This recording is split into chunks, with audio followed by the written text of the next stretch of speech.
an entertainer, an artist, the star of a one-man show. The stage is always his. He calls himself a lion. Sometimes he calls himself the GOAT. Well, now the biggest ego in world sport meets, well, a similarly proportioned ego. On centre stage, it's Zlatan Ibrahimovic, uncensored. Zlatan, how are you? I'm good, thank you. I can't think of anybody better suited to do an interview for a show called Piers Morgan Uncensored than you. I think I'm the perfect guy for you. Do you feel like you've always been uncensored? I feel, I've been myself always, even if people think I try to act or something, but I think I look, I see and I say, so wrong and right, I'm being myself. I think it's very important. Will I get to the real you in this interview? 100%. You put the level.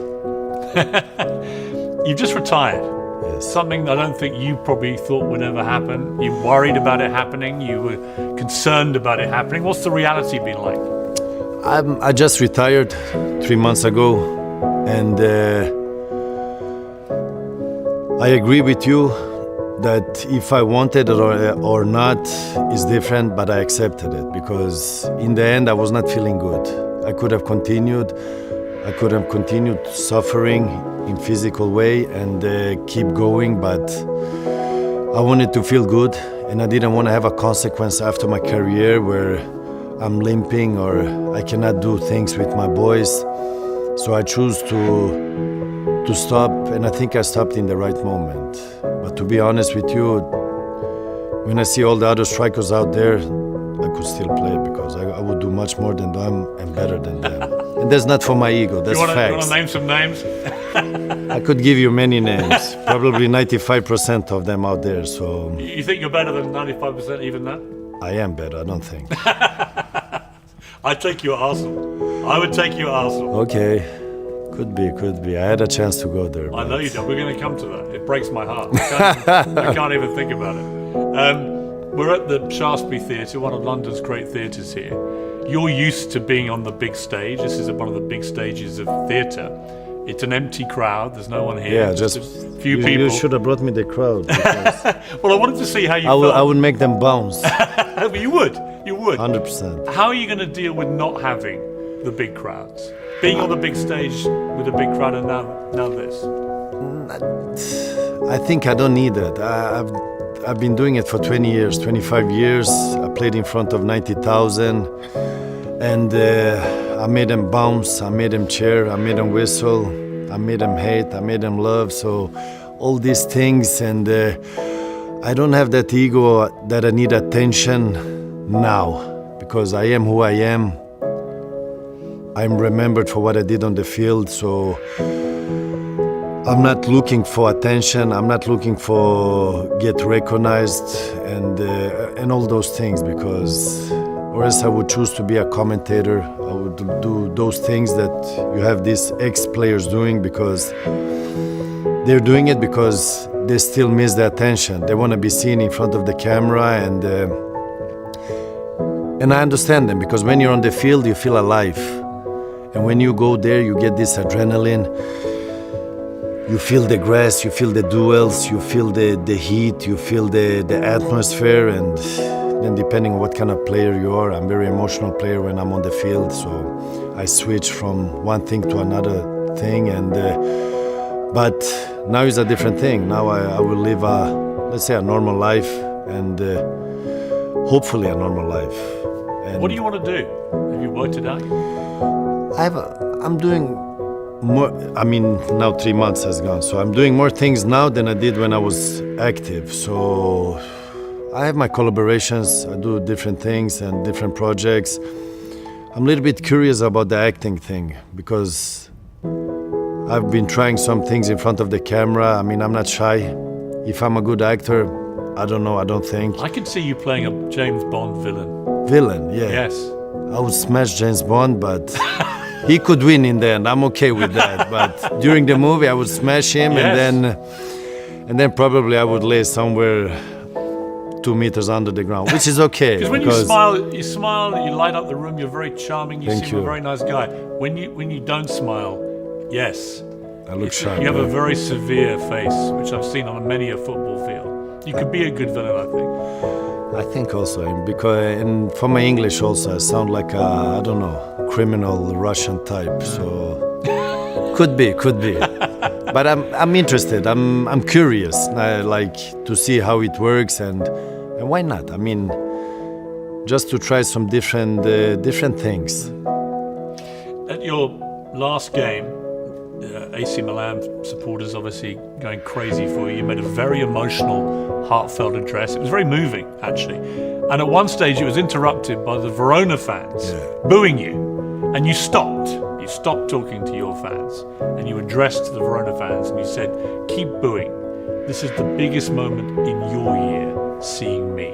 Yes. I love that. Very I mean, Zlatan. that was me being me, exactly. Yeah. That was me being me. And like I said, you whistle, you cheer, but for them was the moment of the year because seeing me is not for everybody. So that's the way they enjoyed it. Because remember, if they whistle you or talk bad about you, it's because you're number one. Did you play better when you were in front of home supporters cheering you, or when you were away somewhere like Inter Milan where they wanted to kill you? I mean, when you play on the highest level, you need to fight trigger points because obviously after a while you get used to one thing. Then when you're used to one thing, you don't get triggered the same way. Obviously, you're a professional guy. You go out, you do your job.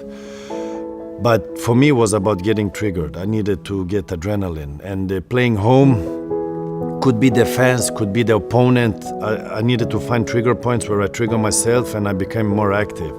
But I have to admit that away games, I feel alive. I feel very alive. Where the night, let's say away against Inter, which is still my home because it's my stadium still, and 90,000 whistling you, I feel alive. Because I feel with you, Zlatan, that your whole life has been a fight. Yes. And that's the way you've actually liked it. Yes. You were brought up in an environment like that. You played football in that environment. You were at your best when you were in a scrap. And it was interesting going over your life and reviewing it. You actually said you viewed football as you viewed life. It's a fight, he said. And of course, you're a Taekwondo black belt as well. So you do actually know how to properly fight. I need to be angry to play well, he said. I need to shout and make some noise. And then your co-writer on your autobiography, David, he said, complex is the best way to describe Zlatan. On the one hand, he's a strong warrior type who knew he had to be very tough to survive. So he takes on fights all the time because he's always had to. But another part of him is vulnerable. He's a guy wounded by his upbringing. He uses all that to create strength for himself. In his position, 99 guys out of 100 would have gone under, but he used his anger to make himself better. That's true. You think that's an accurate I think it's a correct picture of me because even if I'm not in a fight, I'm looking for a fight because it's something that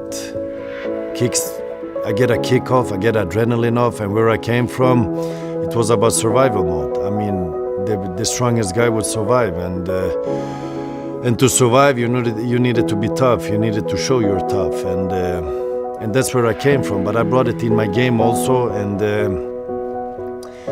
I had moments where it was going against me, moments where it was giving me advantage, and all around me they were talking, like it always says, media, they criticize you, they talk shit about you, and they want to have something to say. But that was me. If I would not be like that, I would not be where I came, or maybe sit here and speak to Piers Morgan. So, will I get a better interview out of you by being nice to you, or if I start yanking your chain, insulting you a bit, roughing you up a bit? Will I get the real Zlatan then? No, you will get the real Zlatan in any question. I mean, if you're looking for something, I will give it to you. If you just keep it on a simple way, I still give it to you because I have a lot of experience. I mean, in front of media, I gave them shit, they gave me but I'm enjoying it that moment. I think I had moments where media thought that I have some kind of acting thing image because I wanna do hardcore image for the media, and then I'm soft on the inside. But I'm not afraid to say what I think. I'm not afraid to do what I believe in. Then afterwards they give you or nothing. I mean, it's me. I cannot change me. I'm not here to be beautiful or to be perfect to somebody. I think being yourself is perfect. You will do mistakes, you will learn from your mistakes. And you will still do mistakes. So I think it's important being yourself. I came to America, I saw actors. I saw big shots trying to make the perfect image. And I go to one of the show and they're like, where's your crew or entourage? And I'm like, what about my entourage? No, but normally like famous people, they come with 20 people. I say, you're here for me or my entourage? For you. I'm here, so I don't need them to make my image. I'm here for myself, so that's why I always say, be yourself. Being perfect is being yourself. And authenticity has a power to it, I think. I think so, yes. And me getting angry and that's me. I need to get fired up. So that's how I bring out sharpness. That's how I bring out the best out of me when I walk on fire. Because if you make me feel too comfortable, I'm playing to win. And to win, I will destroy you. I will do everything to win. And I need to win. Because when I win is my proof that I am alive. And that's wherever I came, I was like that. But then I had situation where I have teammates, they would crack. They would not make it. They would cry in front of me. But I don't care because I'm here to win. Because I played in top 5 clubs in the world. I played maybe 3 of them. And if I don't do my job, they bring in somebody else and I'm not there anymore. So that's why I say it's about survival mode. I'm not here to be nice or to be bad. I'm here to win. So to win, I needed to get those find those trigger points to get the best out of me. I think to understand why you're like this, I want to take you back to Malmo, to Rosengard, where you grew up. You've described it as being like a ghetto. It was a rough, tough place. You said you can take a guy away from Rosengard, but you can't take Rosengard out of a guy.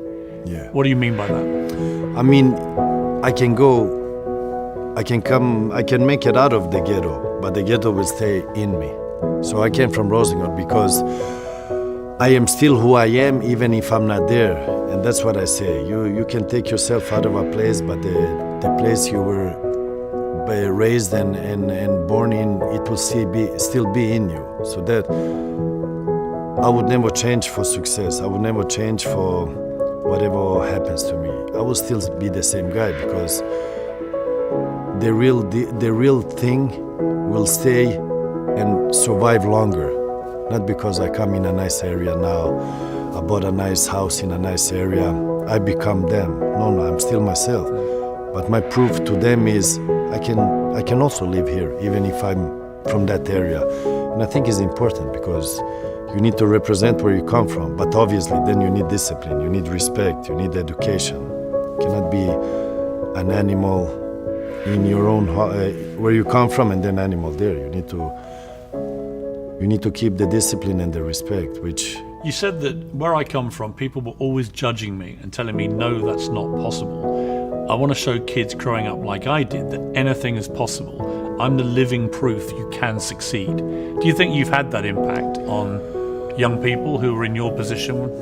100%. Because where I came from, with my background, if you look of the history, like in my game, my football game, there were not a lot of players with different background that would make it or that would get the possibility or the chance to just to show themselves. And I'm happy that I went through all these walls just to open the door for the next generation. So I opened the door, they have to step in. So I cannot talk for them, I cannot do the things for them. I just opened the doors and I had to go through a lot of to come where I am and to show everybody that it's possible. And make them accept also that it's okay, whoever you are, to give you a chance. then I talk Sweden because that is my base. Then obviously you become a global person, and it spreads out because for me we're all the same but still different. So all of us has the same possibilities to make it. But then it's up to you also, whatever you want to do. Tell me about your parents. Your father, first of all, Sefik, he was a caretaker. Yeah. I was interested that he suffered quite a lot of torment as a result of the war in Yugoslavia. It affected him quite deeply, I think. Have you ever had a chance to really talk about that with him? No, because he never spoke about it with me. I had to. So I was living with my father. We are like 5 children. My brother passed away, my big brother, a couple of years ago. I have 2 bigger sisters that I don't have contact with. I have another bigger sister than me that we have the same parents. It's a big mix. Yeah. And we still have contact, and my little brother, we still have contact today. But I was living alone with my father, and in the beginning was okay because I mean my father did everything to survive, to bring in money, to pay the bill, to pay the rent, to make me feel happy. He did his maximum and the best out of the conditions that was there. And then the war started. Then he was more distance from me because he kept everything away from me, and he took it very hard because I remember, like, it's no secret that my father he drank, and he was sitting there with his phone, tried to reach out for the family members. I don't know what was going on because I was pretty small at that time, but I could see. And often what you see stays longer than what you hear.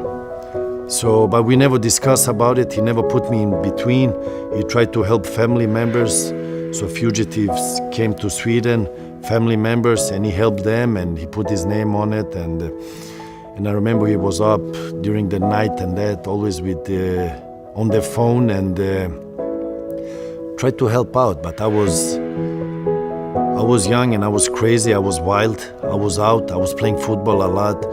I still had the discipline to go to school because if I would not go to school, my father would smash me, which is normal in our world. So How would he do that? no, he would become aggressive. He would make sure I do it. He would not hit me. My mother would hit me.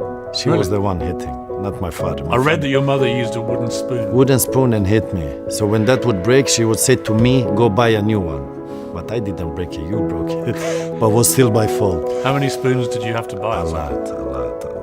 Then it came to a certain moment, like, how do you call the thing you put when you press the bread, like the round? When she came with that, Like I a ran roll- away. rolling Yeah. Then I ran away. I said, "This is too hard. This you cannot touch me with." But for us was normal. For us was normal. I understand, but there'll be people watching this who have not experienced that Yeah. from their parents. Do you feel that you carried mental scars from No. being hit or not? It made me stronger. It made me stronger because now when I'm a parent myself, I understood what my parents went through, and it's not easy. I mean, we live now in 2023, different conditions. I live different. I can come with a suit, whatever, for these kind of moments. They couldn't do those things. My mother had 5 children. She was a cleaner, your mother. She was a cleaner. She brought home probably, I don't know, in pound, like let's say €1,000, and to feed all these 5 children. And she was working from 7 to 4. So we went to school. I have older sisters. I had older brother, but my big brother was from my father's side, so he was not involved in my mother's case. And she had to feed everybody, and it was not easy. And we were all young, crazy, and wild, so it was not easy. So that was her way to put the discipline on us.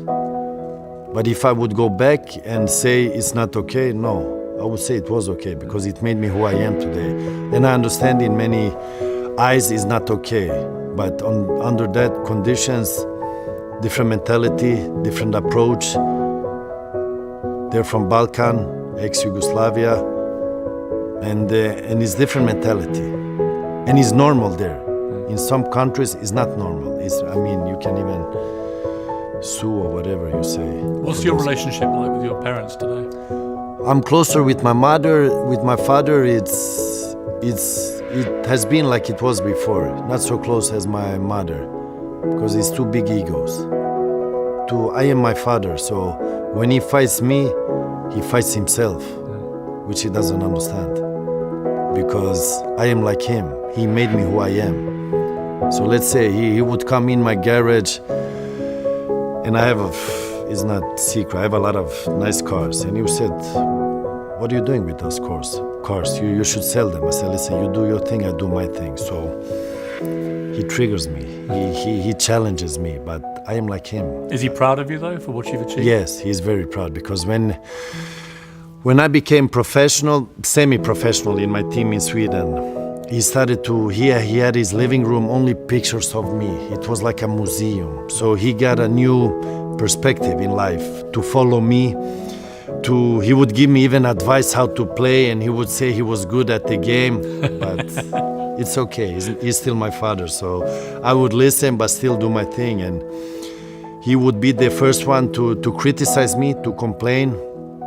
So even if I would be, let's say, out of balance on the field, which he would also be, he would be the first one to say to me, it's not okay. You need to have discipline, you need to respect the referees. When I would attack the referees, you cannot do that, and all those things. But he's talking to himself now, so... But you learn, it's a learning process, so... There's a story I love about you and your dad, that he bought a bed from IKEA to bring home, and you couldn't afford for it to be brought home for you, so you both carried this bed. He carried the bed. I had to carry the side things of it, which was... And you carried it all the way back from lighter. IKEA? All the way back. So he would say, we went to buy a bed, because I said to him, Papa, I'm growing, I need a new bed. Okay, let's go buy it. And we went to buy it, and it would cost money to transport the bed to home, and he didn't have the money. And I was like, what do we do now? I carry it. And he started to carry it, and he was walking, and I could see him getting pumped, adrenaline. And I was walking behind him with the, how do you call the side things of the bed? Like, yeah, I know. Yeah. Whatever. And I would slow down, because I was still small and not strong as today. So I would slow down, and he would get angry with me because I was slowing down. And he said, hurry, hurry. And he was getting angry for me for slowing down. So I tried to catch him and to stay with the same rhythm, but obviously I couldn't because it was heavy. But it took us 1.5 hours to come home to carry the bed. So he would do everything for me. He also paid once, gave all his salary for you to travel to a training camp, even though he could barely pay the rent. So he made a lot of, even though he was this macho guy, and that maybe gave you that streak as well, he was also a father who tried to give you everything that he could.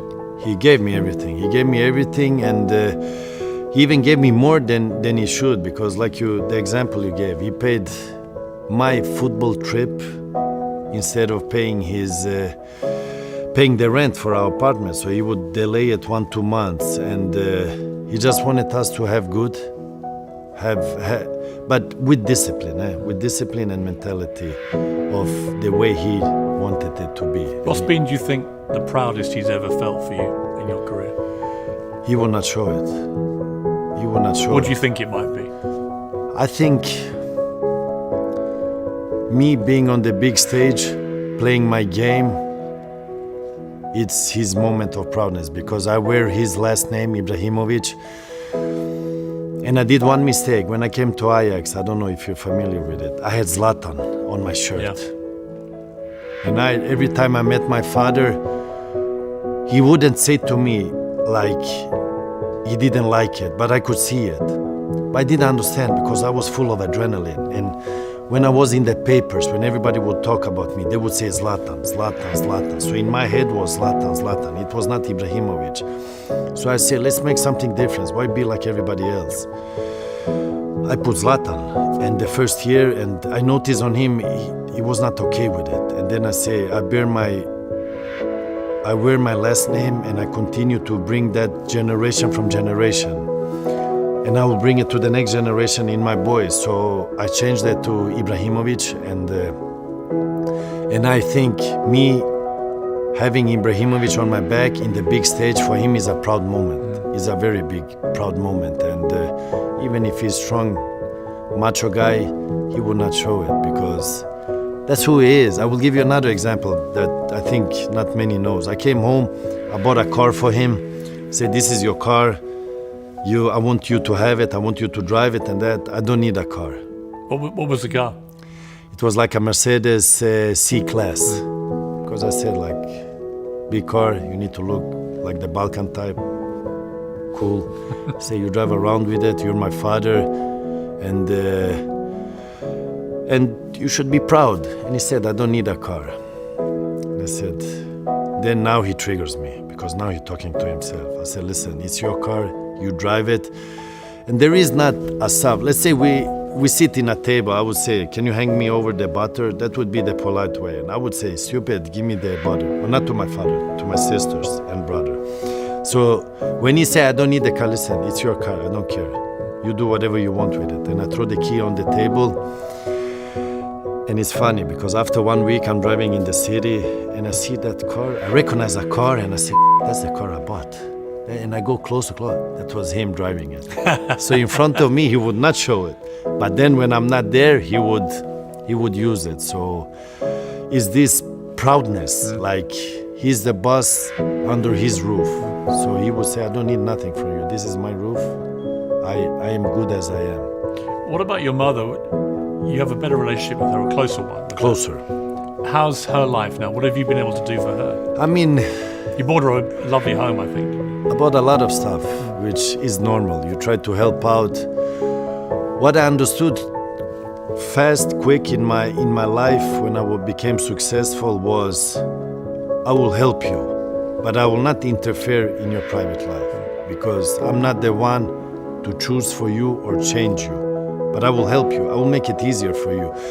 So that I changed very fast. So I help everybody. I made it easier for everybody. But under condition, still you have to work for yourself because I don't want to change your life. I said to my father, you are who you are before and you will be who you are afterwards also. You cannot become who you are and then become a rock star because I help you. Because from a rock star, what do you become? And then when I stop and there's no more helping, what happens then? Then you go back from rock star to, then you become depressed, you change your life. So I help you, I make it easier for you. So my mother, let's say, I gave everybody a home, which is standard, because everybody should have a home and live good. And then I always say, because my image, because I say image stays longer than what you hear. So when I grew up, I had an empty fridge, which is not a secret. I always make sure they have a full fridge because that when I moved together with my Helena, I said, listen, the only demands I have from you that the fridge has to be full. Because every time I open the fridge, I want it to be full. Even if I will not take something out, I just want to take away that image where it's empty and I have milk, I have cheese, I have ham and nothing more. And I want to take out that image from my when I was raised and have a full fridge, even if I would not pick up something. And I make sure they have full fridge and an extra penny in the pocket, so whenever you need something in emergency case, you buy. But don't go out and spend if you don't, just for fun, because it's not the way. I totally understand that. Did you feel as you grew up that you had love from your parents, even if they had a strange way of showing it? I think we show love in a different way in my family. We show love by aggression. We show love in a hard way.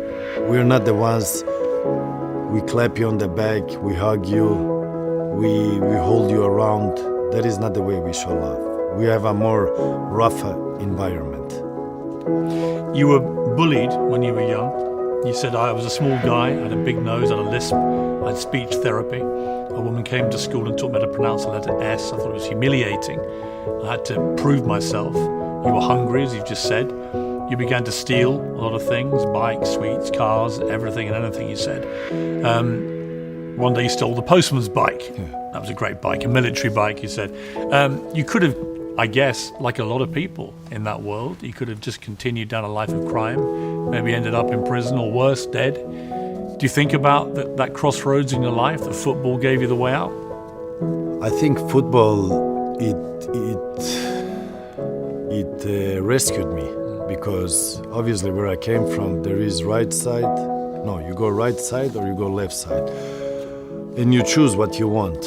But I think with my father, with the discipline, because every time I did something stupid and he would know about it, he would let me know. And he would let me know in his own way. So that gave me a little, I was scared about it. But at the same time, I continued to do it because I wanted to do things. I wanted to have things like the other ones had, and I didn't have things like my friends have, like the people in school had. So, and I did it in my own way because I couldn't get it from my father, because I was raised up by my father.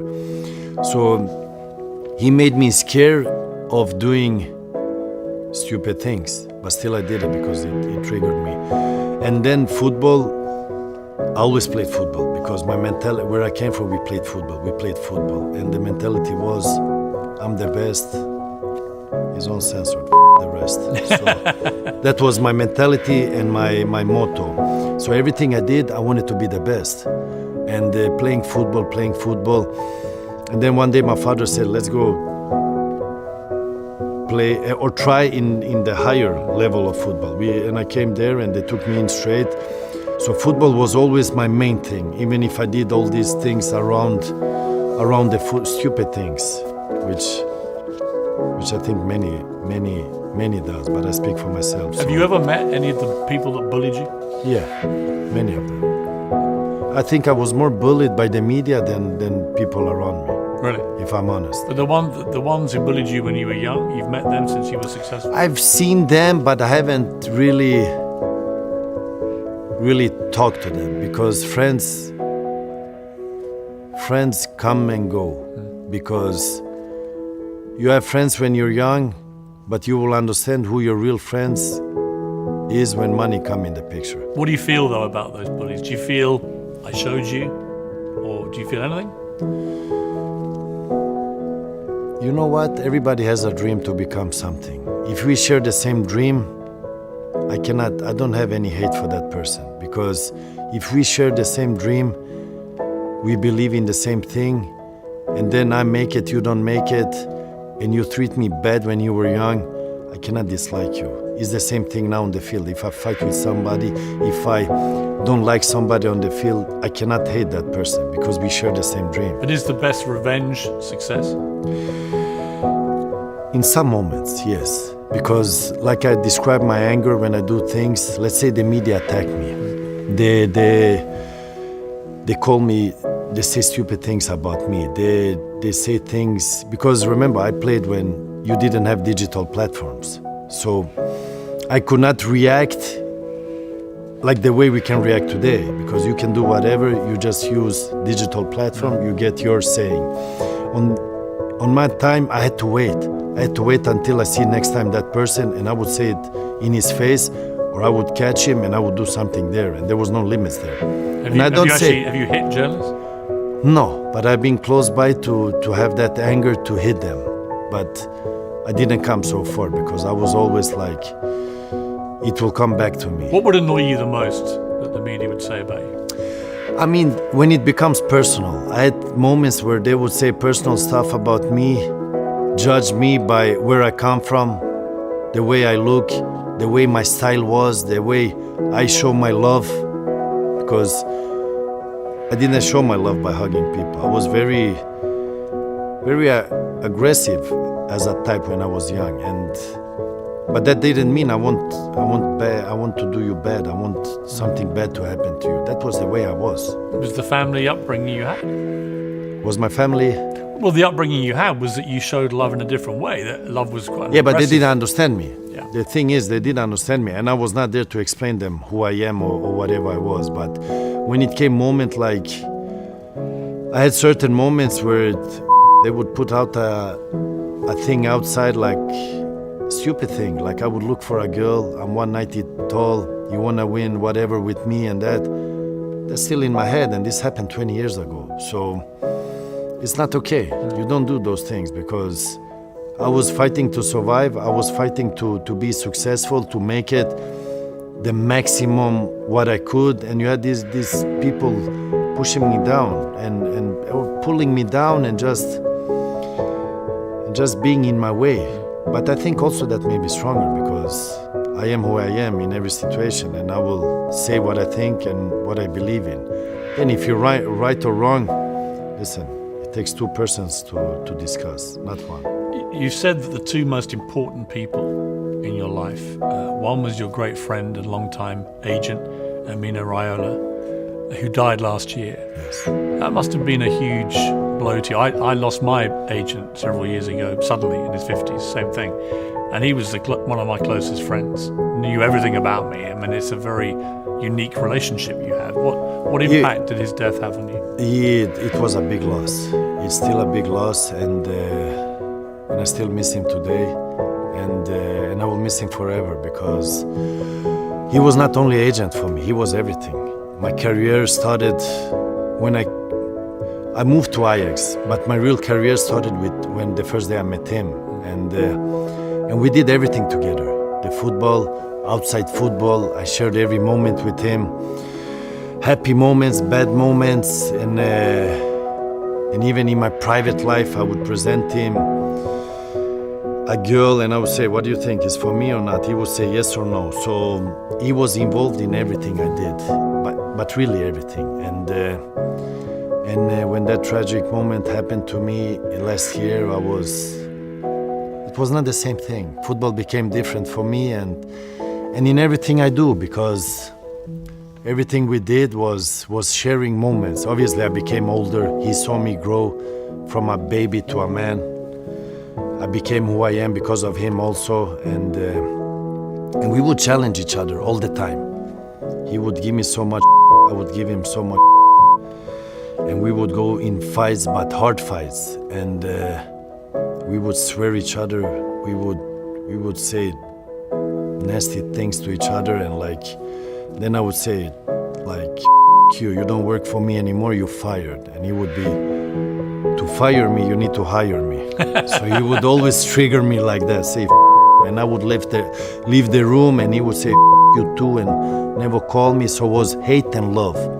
But the hate was actually love, because if you really like somebody, you're open, you're direct, and you would say anything, but would not change anything between the two persons.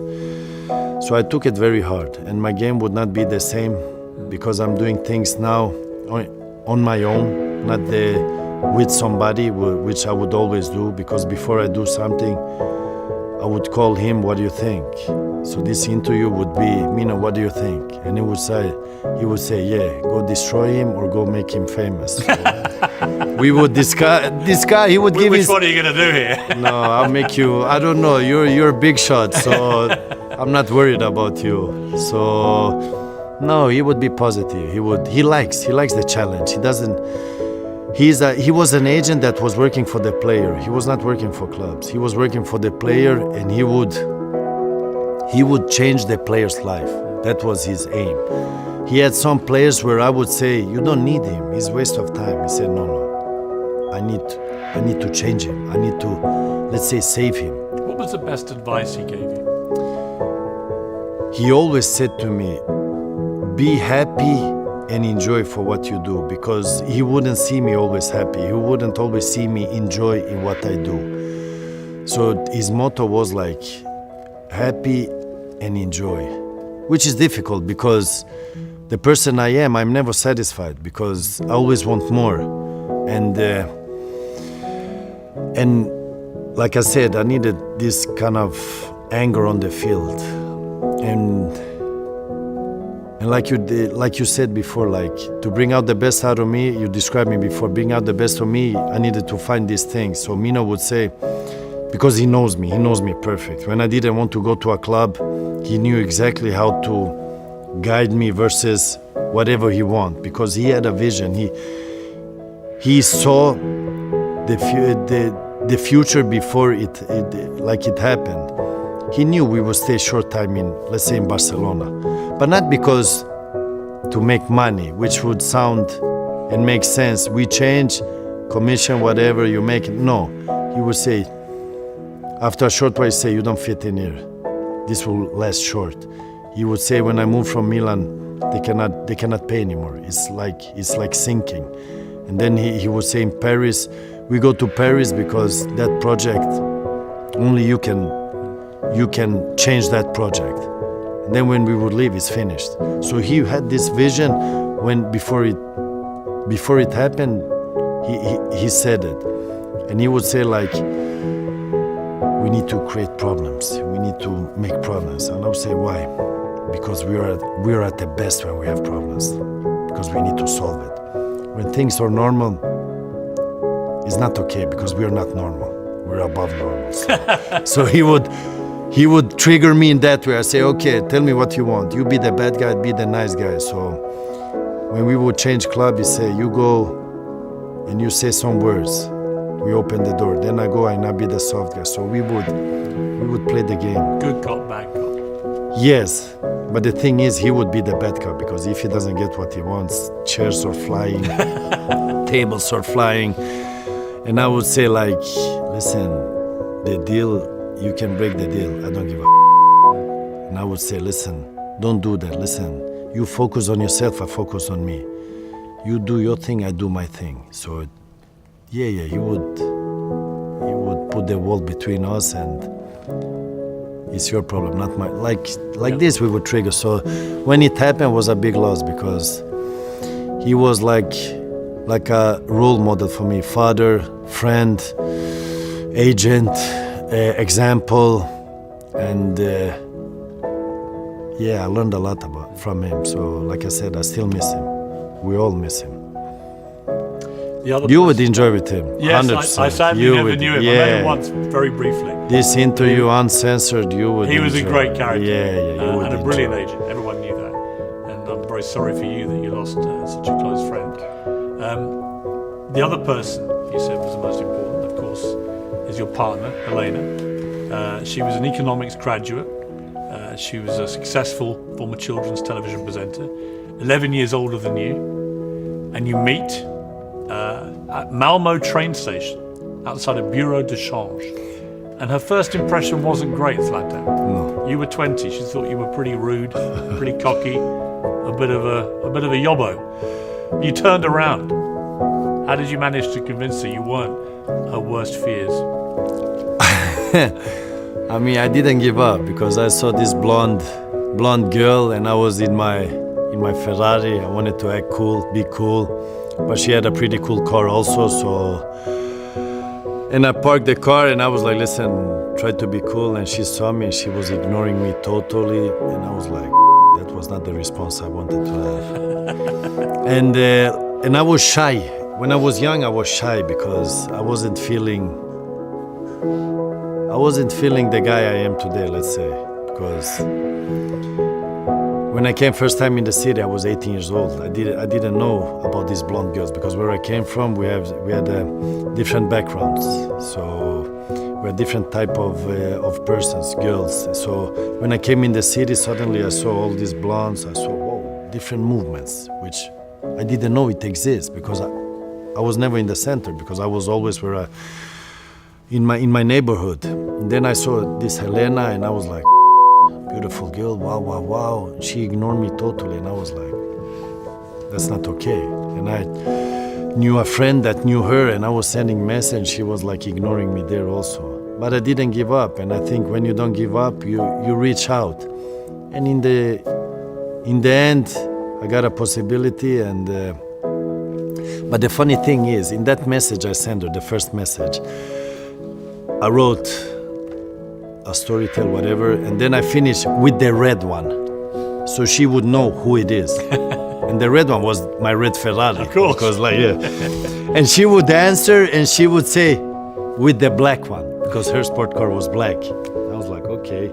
And then from there we started to talk, get to know each other, but she was 10 years older than me, 11 years older. So I was a little child for her. I was like unmature little for her. So she was this elegant, moving around good, knew what she was doing, knew what she wanted. and date, and I think we dated for 2 years. Then when I moved to Italy, I say, listen, it's time to come over and let's try. You never know how it will be, what will happen. And I had to say, if she wouldn't be 11 years older than me, I don't think she would hold out, because like I said, I was very wild. A different way of showing my love. I had a different temperament, but she had a lot of patience. And I think because of the age, she's still there today, because she being more mature than me and having patience, or she saw an investment in me. Or maybe she might want to see. She saw the future. She might have seen a better you down the line, right? I mean, you said she understands my character and accepts I'm a bit crazy. I was surrounded by chaos when we met. I was out of control. I'm calmer today. Maybe she realized she could calm the beast. Could be. I mean, like I said, the age, I think, made a difference, because... And then you get to know each other, obviously. I think a partner every 5 years change. I don't think you're with your wife, you have the same wife like the first day you met her. It's not the same You Helena. don't actually have a wife, do you, Zlatan? No. You never actually... Because I don't want to lose 50%. You had two children. No, I don't have wife. You have two I have children. two boys. Why have you never asked her to marry you? Or have you? I have. And what happened? She said no. Really? Yes. So she's strong, eh? When was this? This was a couple of years ago, because I said after 20 years you deserve to be married with me. She said I don't need to be married with you to be with you. She's strong. She's very strong. How did you feel about being rejected? I think it's cool, because if you do that, you gain more respect for me, because I don't have to win all the time. Are you going to keep trying? No, she had one chance. She will not get a second chance. But she has two boys from me, so that's even bigger than being married. Is it true that when asked what you'd bought her for a Valentine's Day gift, you replied, "What do you mean present? She got Zlatan." That was another girl. That was not my Oh, another Helena. girl? Yeah. You wouldn't try that with Helena? That was not Helena, because she would step out of the door straight. That was another one. So when everything happened around me, a lot of adrenaline, a lot of media attention. Every day was a highlight of me in the press. So I was like, this adrenaline needs to continue. And my friend was like, and I met this girl, and I asked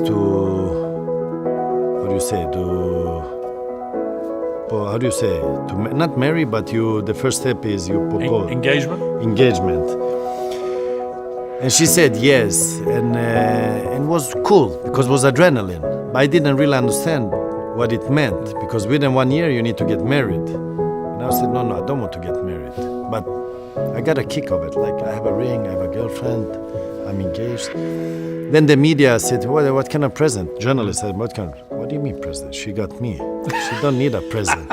So that was it. So it was an That engagement story. gift. I was the gift. And then you broke off the engagement, presumably. Then after, when I was told you need to marry within 1 year, the next day I broke up, because I said I don't want to marry. I was like, I didn't do it to marry. I did it because I thought I was cool. So I didn't understand. I was young and I didn't. But do you think Helena saying no to you was payback then for the? No. She don't care about the past. She was like, listen, I don't need to marry to show that I'm together with you, and we have two boys. And to be honest, I don't need a piece of paper to show that she's mine. She's mine, whatever paper we have among us. I'm told she doesn't allow you to have any pictures of yourself on the walls. She said, None. I have none. Just a picture of your feet. But that's my idea, because the family has to remember where all these things comes from, where all the food comes from. It's because of my feet. So it's a reminder for them every time they step in my gym, they see these feet. So What about your head? I mean, the feet are magic, but the head. Shouldn't you have a picture of your head somewhere? no, because of my feet, yeah, but my head controls the feet. You're right, but Also, you score some great goals with your head. I mean, nah. My feet talks more for my game. The heading came in the end when I was not fast enough. No, it's a reminder, and it's a cool picture, but mostly it's a reminder where everything comes from. So not to forget why we are, where we are, because of what. So, but actually no pictures of me, because she says I've seen so many pictures, and also for my kids, because my kids, I am a father for them. It's important for me they see me as a father and not the professional player Ibrahimovic, because they should not grow up in my shade, let's say, because they are more important than me, and they will never come in a situation where they feel second or third. They're in pole position, so it's very important for me this thing. Would you want your boys to play elite level football, having been through all the ups and downs you've been through? Yeah, why not? They choose themselves. I mean, they're playing football today. They play for Milan, and they're very focused, and the important thing, they don't do it for me, because I see a lot of parents, now when I have boys, I bring them to the game, football, but also different kind of sports. I see they push their kids, they oblige them to do things. And because you have this problem, because everybody in the world now think, because football is a biggest sport in the world, they make a lot of money to do little. They make a lot of money. So all these parents, they invest a lot in their kids. So suddenly they're not parents, they're coaches, they're agents, they're lawyers, they're everything, because they see the possibility in their kids. But what they don't understand, you cannot transform the kid to do it for you. They have to do it for themselves. And I'm lucky in my situation. No, not lucky. I guided this way that they're doing it for them all, for themselves. How do you give them the hunger that you had, given they're not hungry? I treat them like they would be my teammates. I don't treat them like they're my boys. If that is okay or not, I don't know. But I treat them like they would be my teammates. I'm direct to them. Tough love? Very tough, very tough. I judge them like I would judge my teammates, not my boys. So I'm honest, I'm direct, and I push them high. But they choose if they want to do it. It's not like I tell you, I oblige you to do it. Like I would bring them to training. Let's say we were living in LA, which you are familiar about the traffic there. It's not a normal traffic. You go and I drive 1.5 hours to bring them to training, and I said to them, you do 200% in training, because me bringing you to training, I do it for you, not for me. I could do something else, but you give 200% or else I'm not doing this. But in the end, you're doing it for yourself, because every time you step on the field, when players get angry at coaches, teammates, or whoever surrounding, or media, they forget every training they do is not for the surrounding. You do the training for yourself. You do it to become better and make a better version of yourself and test yourself. So I tell them, you give 200%. If it's a good or bad training, can happen. But you do it for yourself and you give 200%, because I have other things to do. And I push them so hard that they do the best, and more than that they cannot do. Then if they become professional or not, people think it's easy. It's not easy. Very hard. Because everybody think, hey, I train, I go do individual skills, I don't go do that, I get an agent, I get this coach, and I'll become a pro. It doesn't work like that. It has to be about luck, hard work. Where you come, it's meant that you should be where you are. And it's easy to say, hey, I could have been a pro, I would be the best in the world. No, it's not like that. It's all this combined, and then we see what happens. They have to be happy, healthy, but with discipline they have to do the things. Because my philosophy is, why be normal when you can be the best? I don't want to be normal. I want to make the difference. So everything I do, I want to make the difference. Because when I make the difference, I'm the best. And that is not arrogance, that is confidence for me. Your talent has made you extremely wealthy. Do you know how rich you are? I always say money is not important. You agree with me or no? I think it can be important. No, yes or no? Well, here's our... No, I just want a yes or no, then you explain. What's the question? Money is not important. Money is important, I'll tell you why. No. Not having a lot of money. Wait. A lot of money is important. I think removing I would say that removing the worry about not having money is important. In other words, the stress that many people feel from not having enough money just to get by, I think that is a terrible stress. So having enough money where you have security and comfort in your life, I don't think you need to have gazillions. I think when it comes to money, I always that was a joke that I was saying. Because when I say money is not important, people would always say, no, money is not important. Then I would say a lot of money is important. Because me and Mino, always when we do things,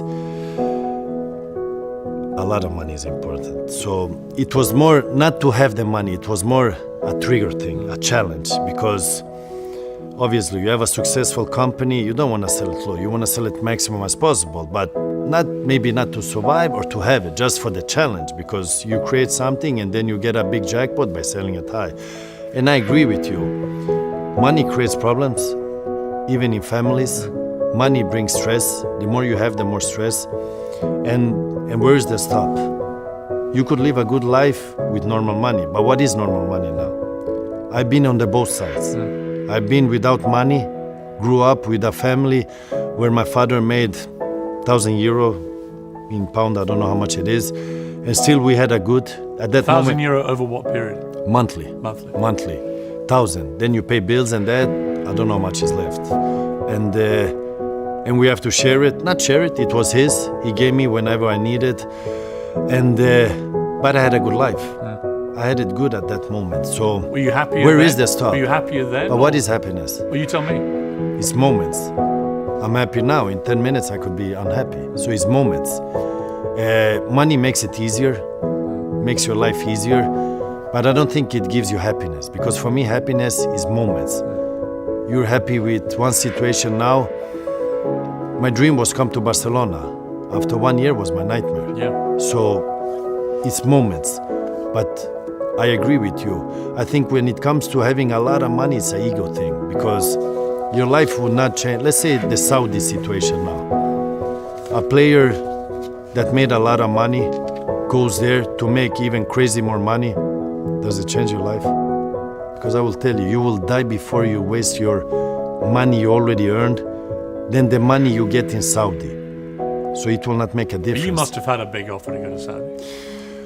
I had an offer also from China. I had an offer also from Saudi. But the situation is, what do you want? What objectives do you have?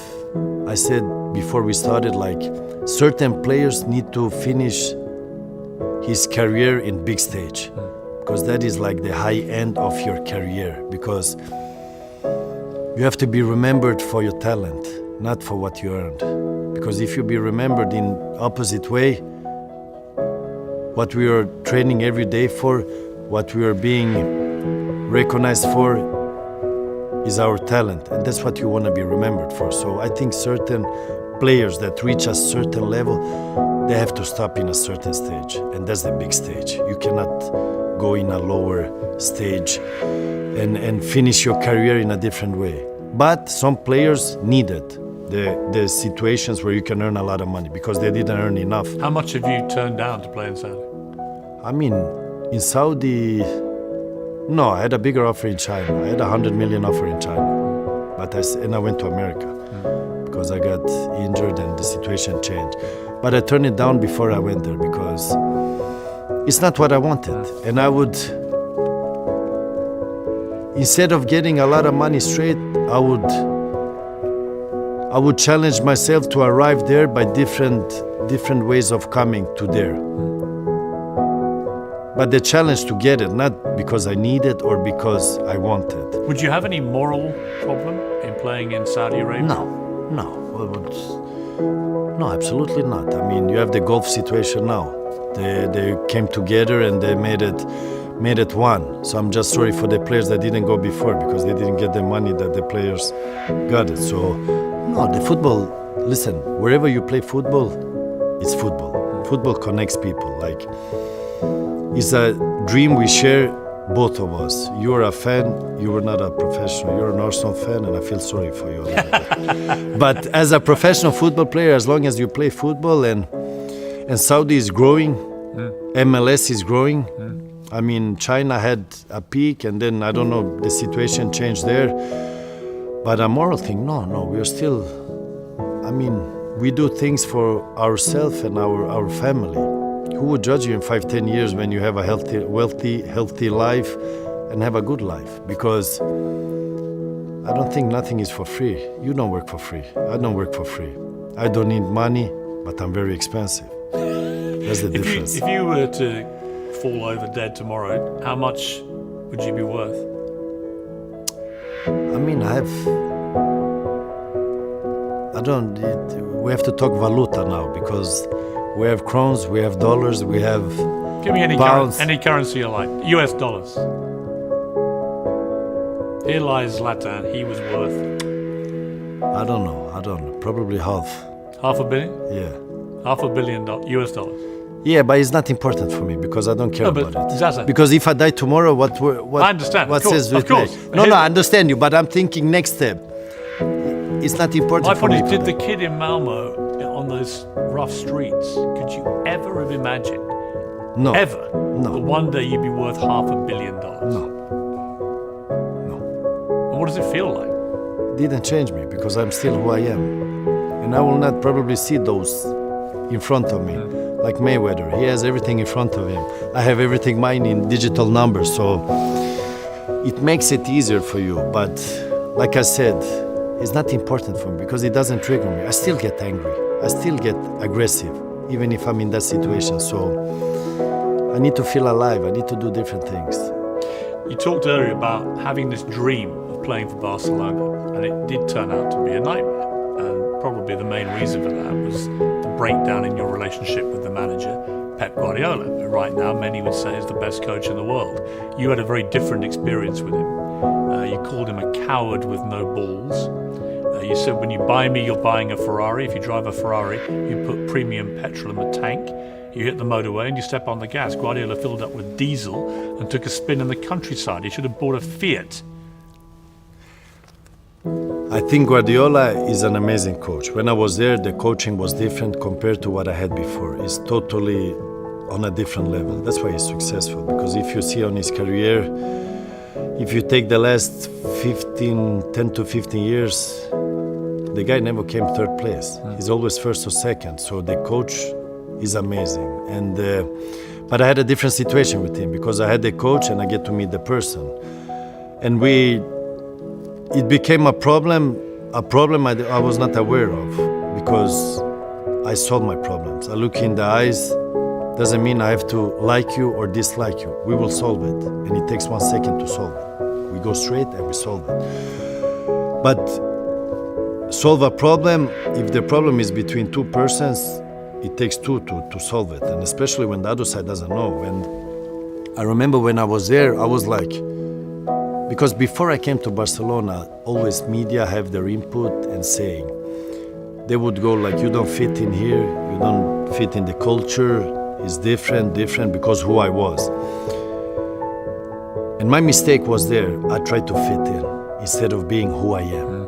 Because I think it's important, like I begin the interview, being who you are is being perfect. But there I tried to be somebody I was not.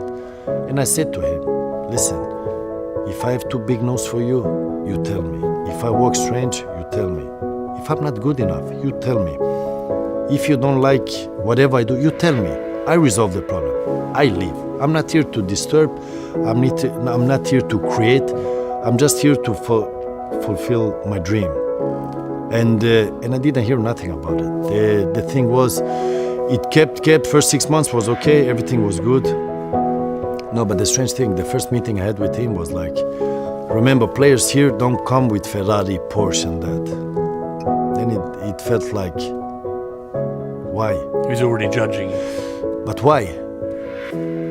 You call me every day to bring me here and then you want to send this message to me.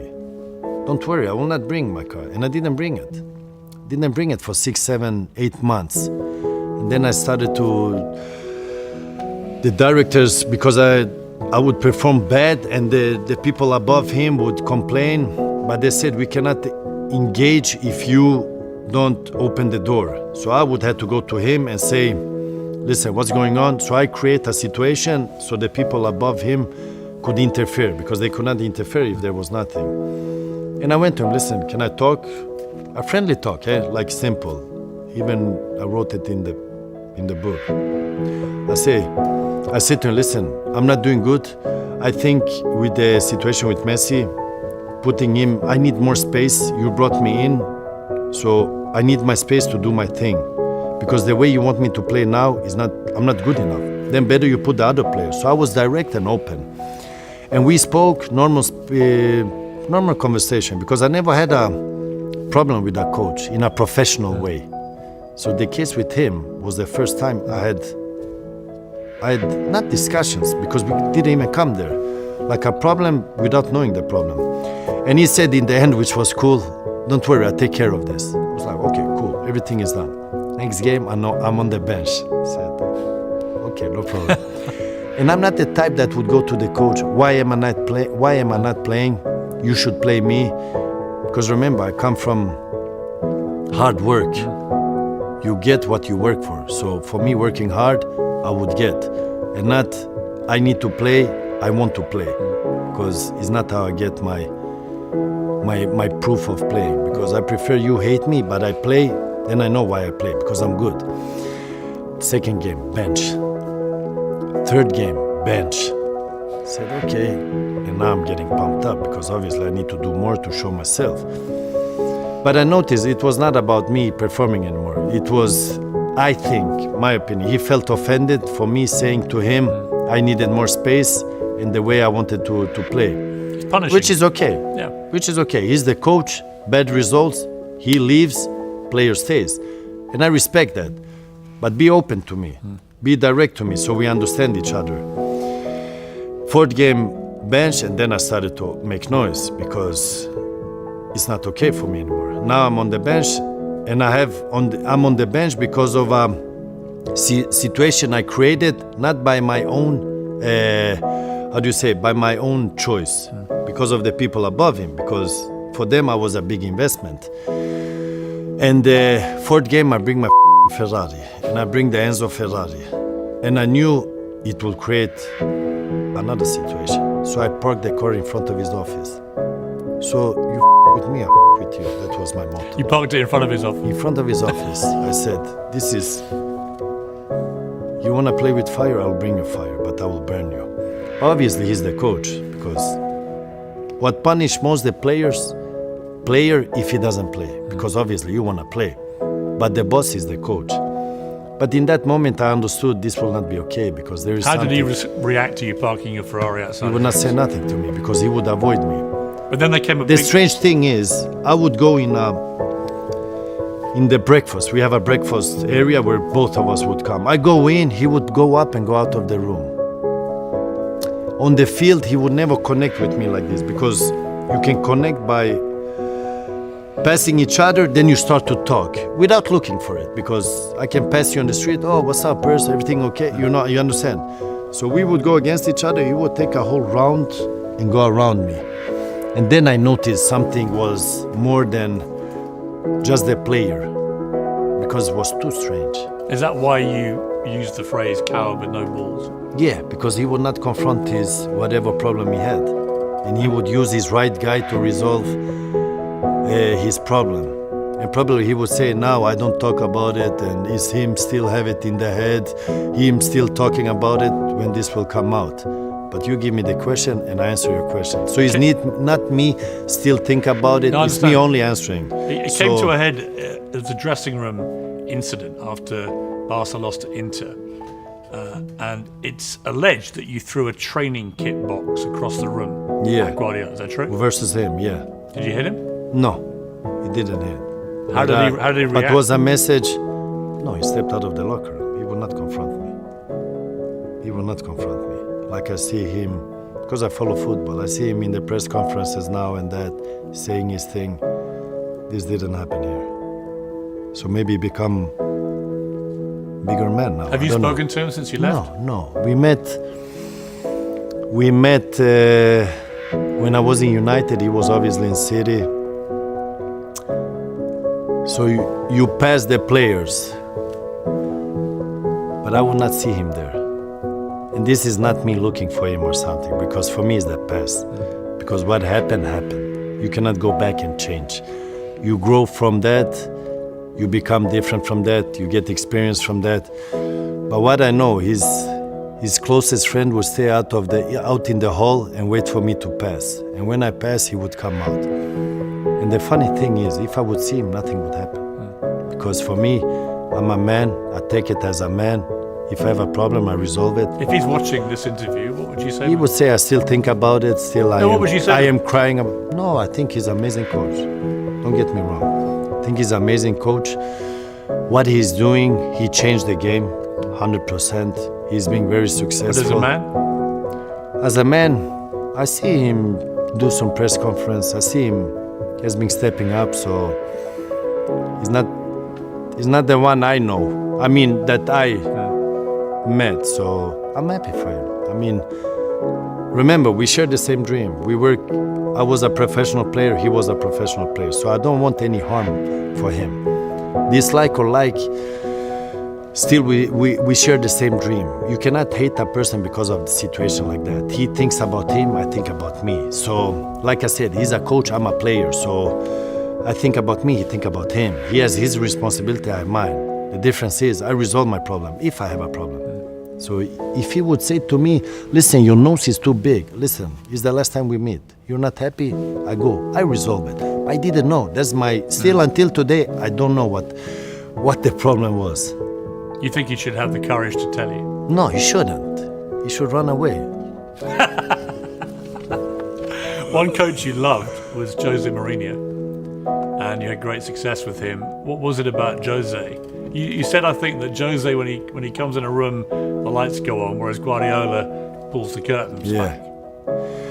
First time I met Jose, first time Jose presented himself was when he won the Champions League with Porto. And then he came to England and he made a lot of noise, but you walk like you talk, no? He did everything he said he would do.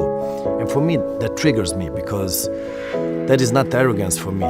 That is not you think you're something. That for me is confidence. He really believes in it, and he's outspoken. And I'm the same. I believe in certain things, and I will say it, and I will do everything to reach to my objectives.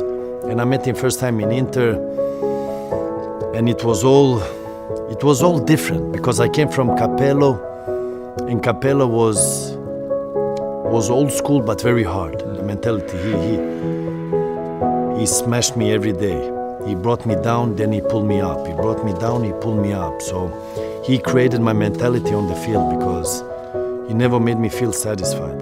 And he put me in front of the goal, and he said, I need this from you, bam. And we were shooting. And some trainings I tried to hide myself, so I would hide myself among Cannavaro, Patrick Vieira, and all these big players, because I was the young guy, like just to go home, and he would scream my name, Ibra. That was when my nickname came out, so he would scream, Ibra, and I was like, and I would go back to the field, and we would train extra for 1 hour, shooting, but that was fun, but was hard for me, because I did it every day. So that was old school mentality and the way of working. Then I met Mourinho, which was hardcore mentality, but new thing. Like every training, we would do something new. We would never repeat an exercise twice. So he would divide the fields in four areas. So we would go from area, so everything was new. And he would sit in front of the team and he would say direct in our face, listen, you will all get a chance. If you would get a second chance, no. So he was direct to everybody in that. But the thing with Mourinho is he makes you feel so strong that you go out and you fight for him and you do whatever it takes to win. So he's like a teacher, which I think his background is also a teacher. So he would motivate you on high level that you would do anything to go out. And as a man? No, he's cool. He's direct. He's direct, and he's a winner. He's a winner, and he says what he thinks, but he's very well informed before he goes into something. He would know about me more than I would know about me before we start to talk. Just like you said before, you know more about me than I know about me. So as a man, he's cool. You scored over 500 goals. You played over 100 times for your country, and you're there, Sweden's top scorer. What's your favourite goal? If I could relive a moment, would it be the bicycle kick against England? Yes. Because it was And England? I'll tell you why. Because of many reasons.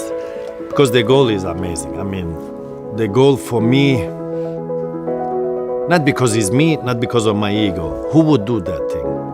I don't see many players do that thing.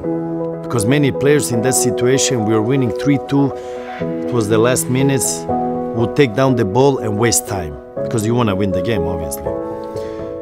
But when I saw the moment, I said, Hart was the goalie. And I said, I will fool him now. When I saw him run out, I will pretend to go forward towards him, then I will back off. Because I know by experience, you go towards somebody, he will just head it and it will go far out. But I will do opposite. I will pretend to go at him, so at a certain point you will see me slow down, then go back. Then it was all about where the ball comes, because I don't know. And then I took it instinctively from there, like turn around, and as a striker, you know where your goal is. You don't need to see the goal. You can put me in every angle on the field, I will know where the goal is, because... So as soon as you hit the ball with the bicycle kick, you knew it was I going knew in? already where the goal was. Let's And say... did you know when you hit it, it was going in? Yes. You could feel it? Yes. The only tricky was here, I needed to change my angle, body angle, versus the goal. So I could not, let's say, bicycle kick. So if you want to kick it straight, with a bicycle kick, it goes straight back.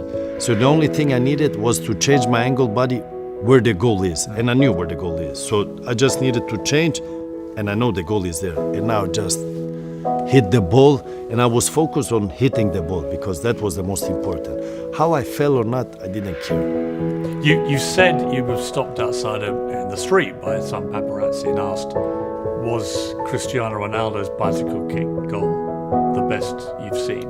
And you said yes. Do you still think that? I was being sarcastic. Oh, you were? Yes. You meant Which yours. not many understood.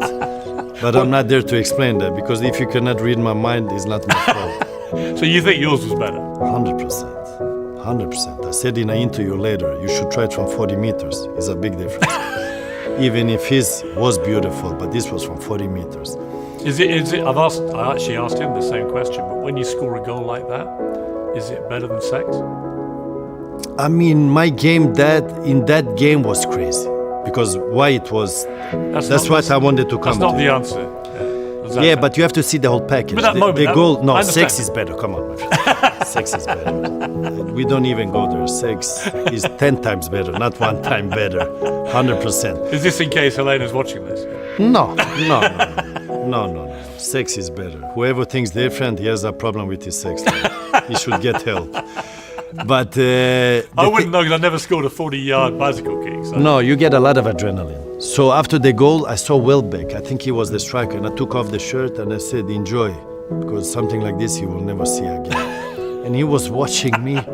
So you see, even in that moment, I get anger out instead of just enjoy. So I throw it out and I look at him. Actually, I was rude, but I don't know why I was rude to him. I needed to find object, so I said, "Enjoy, because you will never enjoy this again." But he hasn't done nothing for me. But that's me looking for... It's your natural fighting instinct. So it's not personal against him. So that's me. And he was watching me. He didn't understand nothing because nothing happened. But the goal is... Why the goal is most beautiful? Because of England. Because before I came to England, they talk bad. Because if you haven't played in Premier League, you're not good enough. That's the mentality here, which I respect, because they want to see you challenge your game here. And then during the game, they were calling me the diva. They were calling me a fake Carol. The fans were doing it. Yeah, the fans. So it was going on, and before that, the media was writing, I never score against England teams in Champions League. I always fail against the English team. So everything this was going around my head. So that's why I say it's a whole package. I scored 4 goals, and I don't know. I think Van Basten or I have the record against England. And this was a whole package because of all the I got. That is the most beautiful goal, and it's a goal England will always remember for the rest of their life. That's true. So that's why it feels better. I personally think you've scored a better goal. Okay, and I'm going to tell you. I had many goals that is crazy. I'm going to tell you the one I think is your greatest goal. See what you think. This was for Ajax against NAC Breda, Yeah, where you basically terrorised their entire team. the whole team. You go through the whole team, That was and then you crazy. score. That to me, because the bicycle kick is a brilliantly executed goal, no question. But the way you tormented that team for that goal was really extraordinary. Yeah, that was nasty because often the beautiful goals is the goals you will remember is the goals you cannot repeat. That is often. I mean, a bicycle kick from 40 meters, maybe you can repeat. Maybe you can repeat the dribble because I saw Messi, I saw Maradona, half field doing against England, doing these crazy goals, and it was a crazy goal. But this is instinct. These things happen at the moment. This is nothing you plan. This is nothing you try to do. What's the best goal you've seen scored by somebody else? The one you wish you'd scored?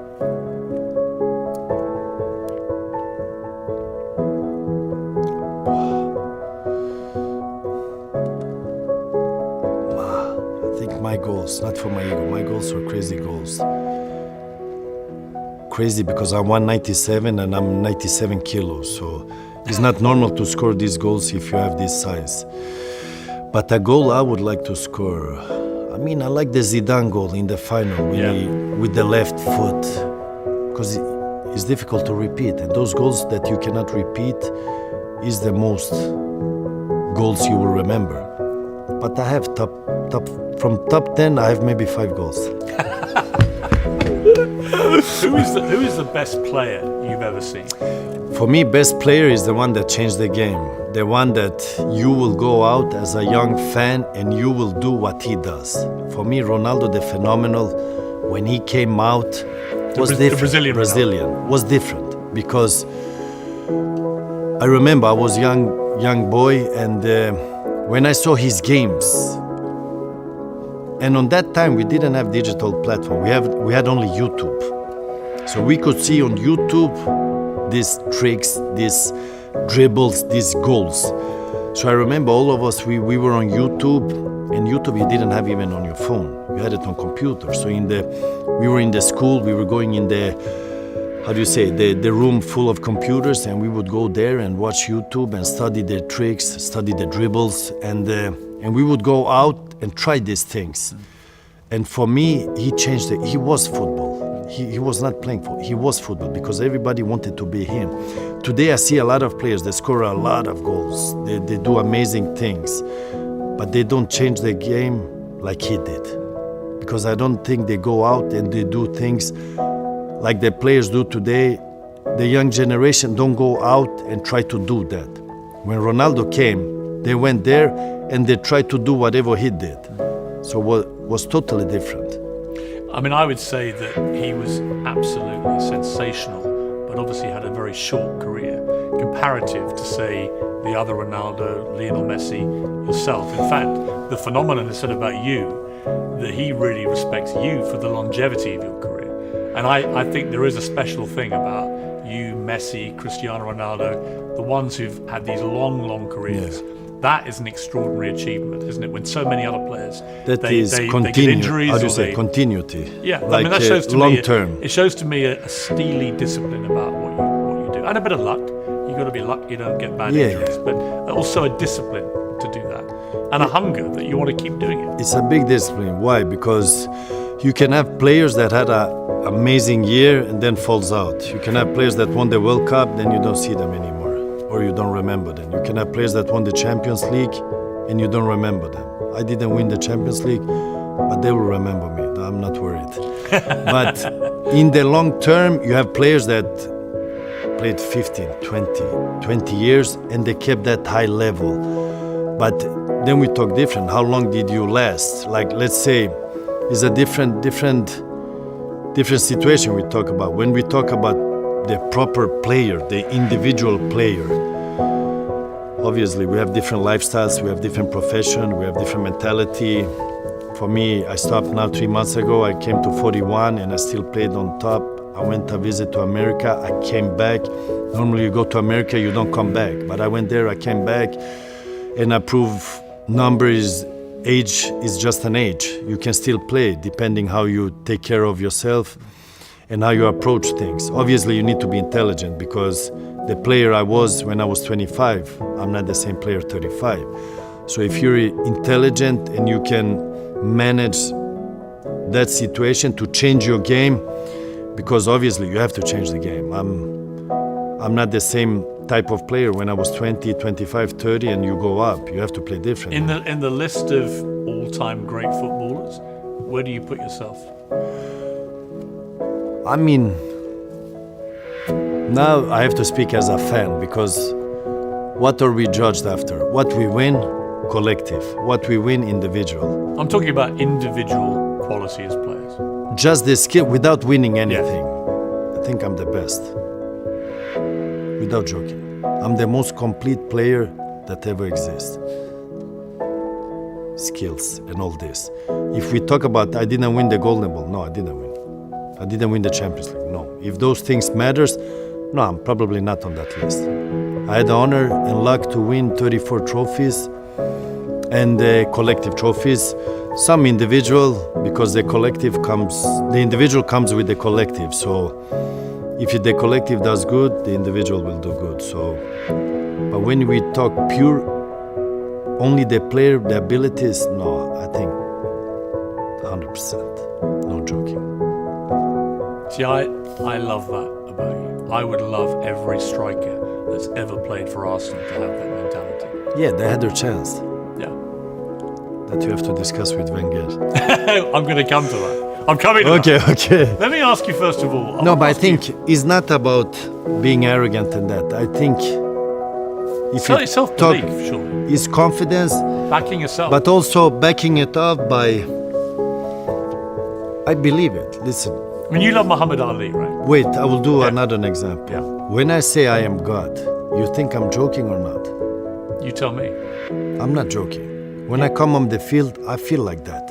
You feel like God, I feel like God when I'm on the an field. omnipotent. I feel untouchable, and I feel I will smash everyone that comes in my way. That is the mental part. Let's say boxing. Tyson Fury is the champion.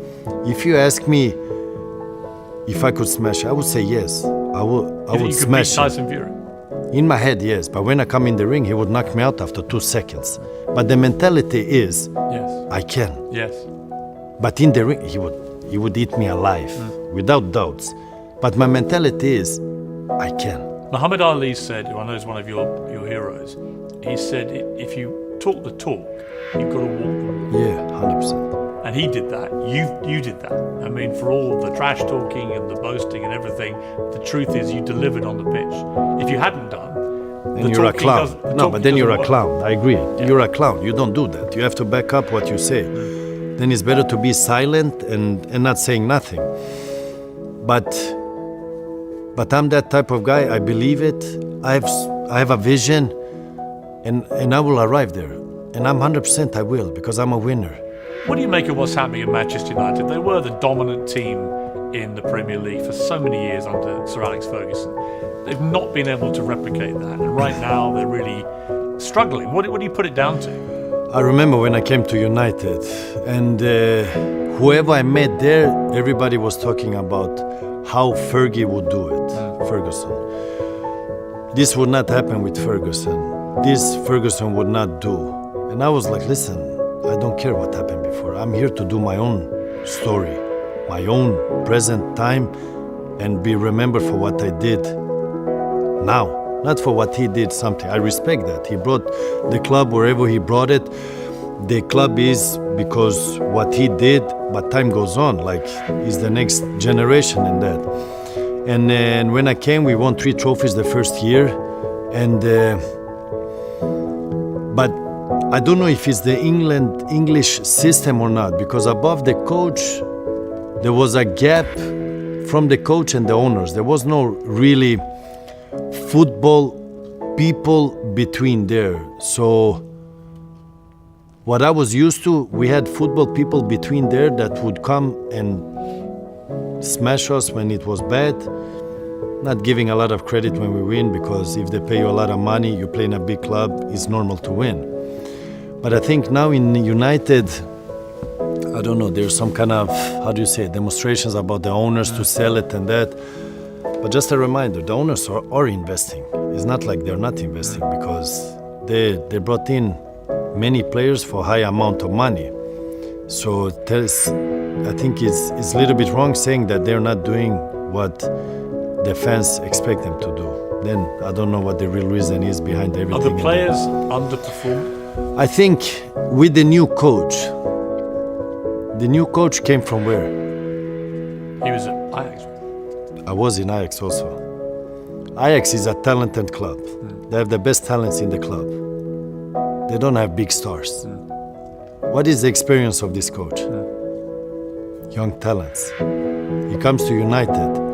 United is different mentality, different players. So the players there supposed to be big stars. So I think with his experience being there, I don't know if it talks for him or not. Because I think he's in a different situation.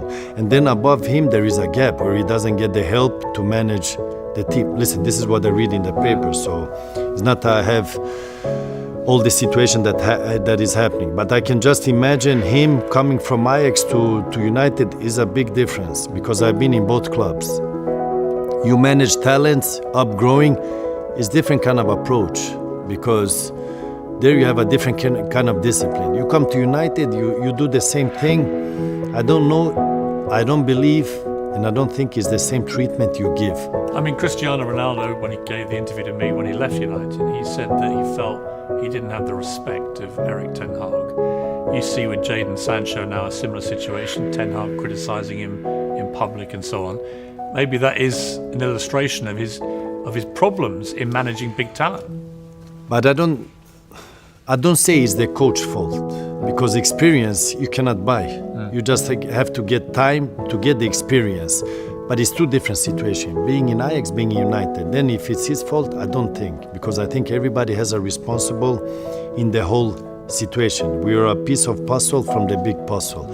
So everybody have a responsibility to do and to fulfill the demands.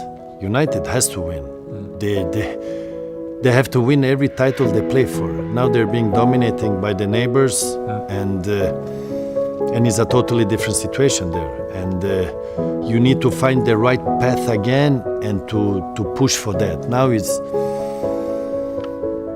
I think you need a plan, you need a project to follow. And it feels like you follow a project plan and then it goes wild in a moment because of the results. Either you believe in it or you don't believe in it. So, but with the situation of the coach, I think he's living two different situations now. Then obviously what happened with Sancho and Cristiano, I don't know, because... Do you think he's out of his depth a bit, Ten Hag? I think he needs more time to get the experience, how to handle a team. But you don't really get time at a club like United. No, obviously not, because we need to win. That's the reality. You come to when I was in Milan, I cannot give you time to develop, to perform. You need to perform straight, because like I said, survival mode. It's you or another one, because United is in a situation you don't do good enough, the next day there is another one. And the result speaks for itself. So that's why it's tricky. But how much time do you give a coach? I don't know. Depends on the owners, what they want. But if you listen to the fans, you don't have a lot of time, because they want to win. Absolutely. And I understand them, because they're used to win and they want to still win. So I think it's a lot of things. The small details often makes the difference. It's not the big pictures you see, because when things are good, there are still errors and problems, but you don't see it because we're winning. Did you feel when you were at United, one of the things Cristiano suggested to me was the younger players didn't really show him the respect he was expecting? That when he was a young player at United, when he was 18, he hung on every word of Roy Keane and Neville and Scholes and all these guys, that because players now get paid so much more money, that they don't have the same respect for the older players they used to. Did you find that? But respect is nothing you ask for. Respect is something you take. So it depends on you. I have to make sure you respect me. It's nothing you ask for. You don't ask the young guys for respect. You take the respect and you put them in the place. Then the situation that they earn more money, yes. They earn much more money for doing so little compared to before. Before you needed to do much more to come, to sign a piece of contract and to get what you deserve under the circumstances of that situation. Now you see a lot of the new generation, they fly very fast without even walking. So walking is performing for me. So it's up to him to make sure they respect you. If it was me and he don't respect me, that young player is the last thing he would have in his life. Because I would make sure he respect me. And he would know it for the rest of his life. So it's up to him to make sure they respect him. One of your great friends is Novak Djokovic. Yeah. And he's an extraordinary, dedicated, supreme athlete, a champion. What do you make of him as a sportsman, never mind as a tennis player? I think he's an amazing example for what he's doing. We have different philosophies, and he has all these things he does to perform, and for him doing that, he's doing an individual sport. I was doing a collective sport. I think he's a vegan. He's a vegan. He does these things, getting energy from different kind of things. I'm not 100% in it. I'm opposite. I mean, I don't do that. I am more, those things doesn't change me. I change my own game. You tell me good luck. I don't need luck to perform. I decide when to perform good. I am in control to do good or bad. That is what I believe in. I don't need to knock wood 3 times to go out and it brings me luck. I decide. Who are the sporting champions in history that you most relate to? I mean, Muhammad Ali for me was, because my father had these old tapes, black and white, the big cassettes, how do you call it, tapes. VHS. And he was a big fan of boxing because his brother was a boxer, and I was watching all these boxing fights and movies, but the movies was Bruce Lee, Jackie Chan, so my whole world was like doing all these crazy movements. But at the same time I was playing football, so I tried to bring it in my game. For me, Muhammad Ali was the greatest sportsman ever because as I feel today, the sportsman tries to be as perfect as possible. He wants to have the perfect image. He wants not to say wrong in an interview. He's afraid to say certain things. He's afraid to cross the red light on the street. So it's like afraid that somebody would judge him in a wrong way. Muhammad Ali was not that. Muhammad Ali was himself. And he was himself in the ring, outside the ring. And I think it's important because if you create an image of yourself that is not you, I mean, let's talk about charity. We do charity things, but you do it to have an image or you do it because you really want to do it. I do a lot of things, but I don't want to be seen because I do it from my heart, because I really want to do it. But I see other ones do it, and then they go in the media. I donated 1 million to a hospital. I opened a school for children. I did this. But if you do those things, you don't have to be seen because a third person has to say to you, "Oh, what a lovely guy you are. You're such an amazing guy." No, I don't need that. I do it because I want to do it, not to get an image. That I think today in the sport world, they're focusing too much on their image instead of being who you are. People have to accept you for who you are. And that is important. When you see the top strikers of today, Erling Haaland, Kylian Mbappe, what do you think of those guys? I think they're both amazing. I think Haaland is very intelligent in the way he's playing. He doesn't touch the ball more than he needs to. I see he has this killer instinct. Even if he has a hat-trick, he still wants to score the 4th goal, 5th goal. And I think he's in the perfect environment. And Is there more to do for him? I don't know. What is more for him to do? If you say to him to get better, what is that? From 3 goals to 6 goals? From 6 to 9? So easy maximum out of what it is, because what you expect from him is goals. So if you don't get goals, you will say he didn't have a good day. Mbappe is more of a complete player. He can do more things than Haaland. He can do the unexpected. He will do things that you will react, wow. He reminds of Ronaldo the Phenomenal, the Brazilian. And he would do things that other ones cannot do. Can he get better? Yes, he can get much better. Much, much better. So he just need to focus on football. That's the only thing he needs to do. You said about yourself, I can't help but laugh at how perfect I am. Yeah, you don't see it? Is there any... Perfect. Is there Looking any- sharp. I went to You buy a look very suit only sharp. for you. You You cost did? me 3,000 euro. You know what? It was worth it. You're looking sharp. Thank you, Zlatan. thank you. But is there any imperfection? I If you were mean, to- if I you were had to- moments where to I criticize felt, yourself. What would you choose? I mean, for me, the confidence is bulletproof. I have a strong confidence. I will not go and have complex on myself and say, I need to fix this. Obviously, I could do certain things, but I am who I am. I cannot change that. I was created by my parents, and I became and I look the way I do.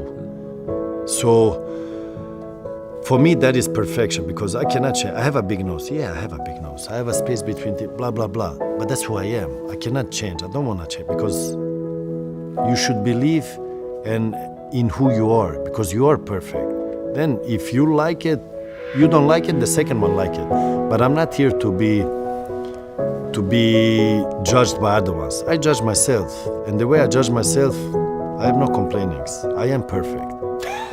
So that's the way I think, and that's the way I do things, and that's the way I am. Then if I criticize myself, yes, I could do things better. I could speak English better. I could do my game better. That's how I criticize. But if I hear some third person say something, it's not important for me. He has more problems than me, probably. That's why he's judging me. So we all have our own story, let's say. But I'm good. I'm good about myself. I'm not worried. There's only one thing you got wrong. I know, I'm telling you what it is. There's one thing you got wrong. So it's your birthday next week, right? Yeah. It will have been just before this show. Yeah. And there's one big mistake you made in your... I know already what you will say, What am I going to say? because I didn't go to Arsenal. Yes.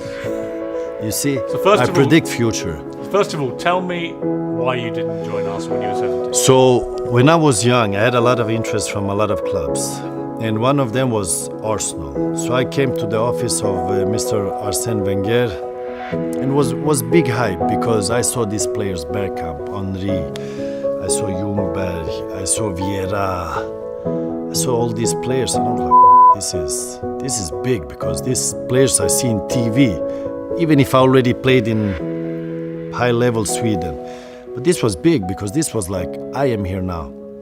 Last week I was playing PlayStation with these guys, and I spoke with Wenger, and he has this French, he was tall. I didn't expect him to be so tall. I come in his office and we speak, and and he was like, what do you want? He wanted to get to know me, to feel me, because I think he is a type of person, he just don't buy the player. He wants to know what he's buying, I think. And then in the end, he had an Arsenal shirt with number 9, and he want you to come and do a trial for 2 weeks. And from all this, everything was good until he said, you come and do a trial. And I was looking at him. Obviously, he's Wenger, I'm nobody in that moment. He said, I don't do trials. And he was like, what do you mean? I don't do trials. Either you want me or you don't want me. Or else, why am I here? Like, that was my... But it was not to play a game, it was me. No, but you have to come and do a trial, and that... No, you don't understand. I don't do trials. And that was it. I never went to Arsenal. Well, and then this story breaks my heart, right? Because you would have been fantastic. Thank you. You are exactly the kind of striker we need right now. Actually. I can tell you, we would win a lot of trophies. Yes. I'm 100% sure. We would have won even more trophies. But I also know, I can tell from your face, it's a big regret of yours. Okay. You wish if you had your time again. So this is your birthday present. Okay. Thank Zlatan. you. It is Ibrahimovic, Wow. Nice. number 11. Thank It looks you. good. Looks sharp. I think it's your size. And you know what? It's never too late. You can come out of retirement. Thank you. Slip it on. Looks good, Thank right? you. Thank you very much. Eh? It was a great interview. Nice meeting you. A real pleasure. Finally to do it. You're you. everything I hoped you would be. Thank you. Thank you very much.